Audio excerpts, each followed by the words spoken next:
You can remember what you ate for breakfast. You can remember your first day of high school. You can probably even remember the exact smell of your childhood home. But try this.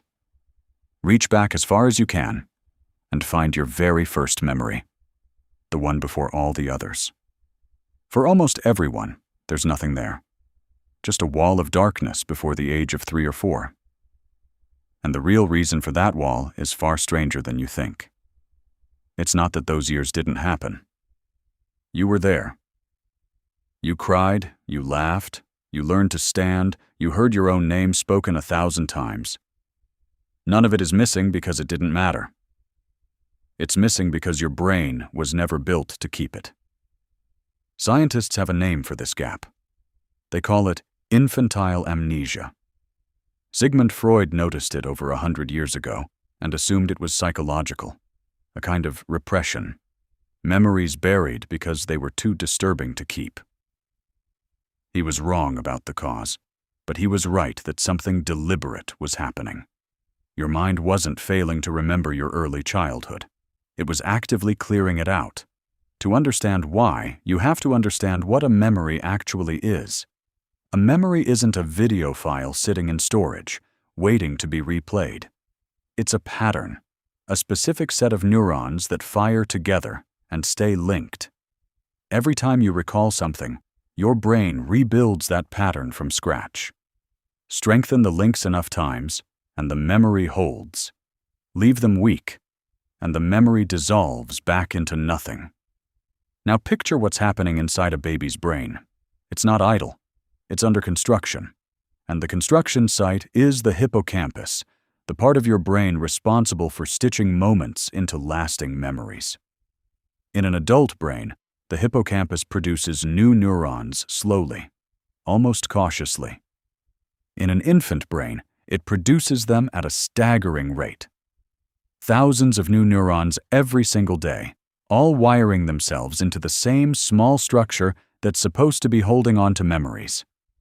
Here's the part that should stop you. Those new neurons don't just add capacity, they interfere. Neuroscientist Paul Franklin at the University of Toronto ran a series of experiments on infant mice to test exactly this. He trained the mice to remember a specific environment, then either boosted or suppressed the rate of new neuron growth in their hippocampus.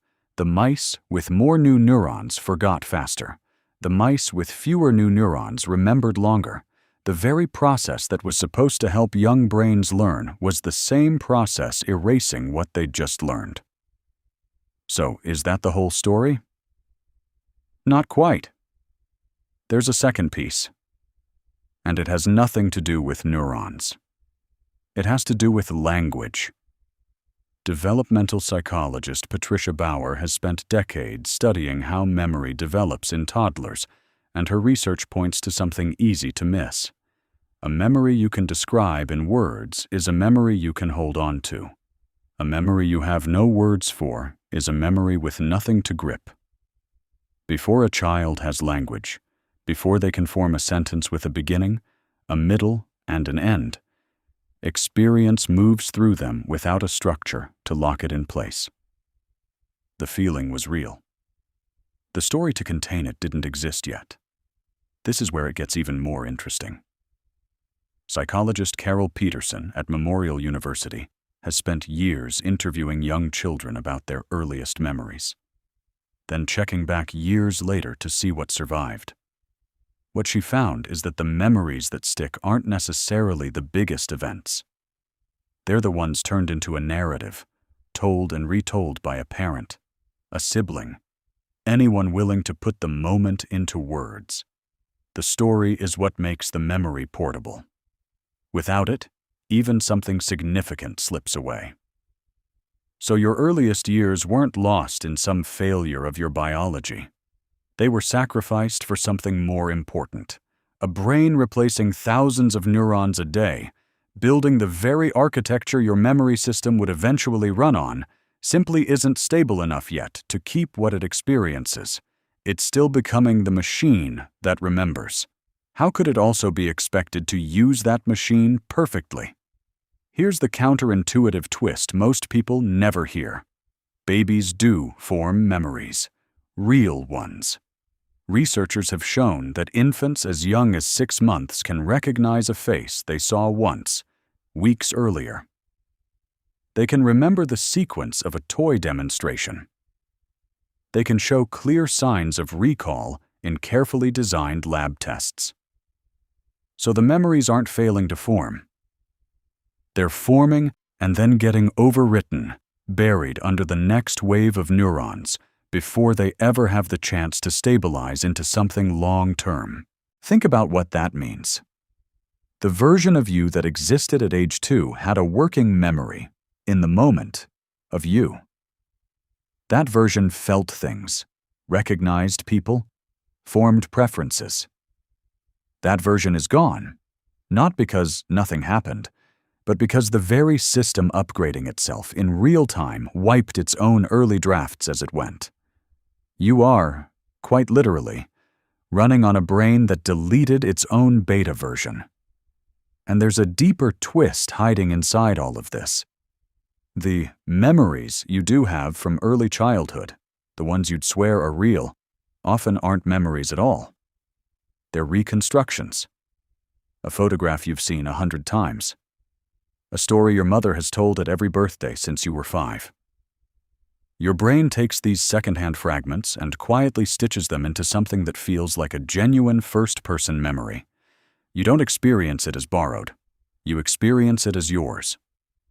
Researchers who study false memory formation have shown how easily this happens, how a vivid, detailed, emotionally convincing memory can be entirely constructed from someone else's retelling.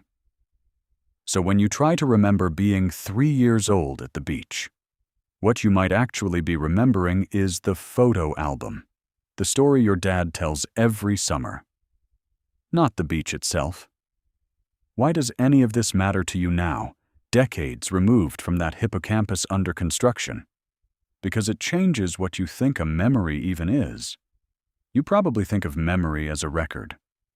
Something stored, something retrieved, something true by default. But your own earliest years prove that memory is closer to a story your brain keeps revising. It's selective, it's reconstructive. It cares less about accuracy and more about coherence, about giving you a self that makes narrative sense.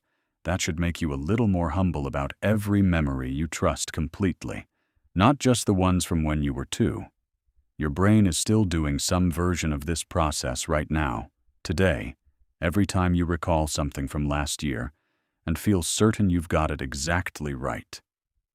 You probably don't. You're not running a recording. You're running a storyteller, and it's been editing your footage since the day you were born. There's something almost comforting buried in this, though. The reason you can't remember being a baby isn't a flaw in you. It's evidence of just how much work your brain was doing to become the version of you that could remember anything at all. Every neuron that overwrote an early memory was also a neuron building the system that would later let you hold on to a wedding, a graduation, the face of someone you love. The forgetting wasn't a malfunction. It was the cost of construction. So the next time someone asks if you remember anything from before you were 3 and you come up empty, you're not missing a memory. You're standing on top of the very process that made memory possible for you in the first place. That wall of darkness before the age of 3 or 4 was never actually empty. It's where you became you.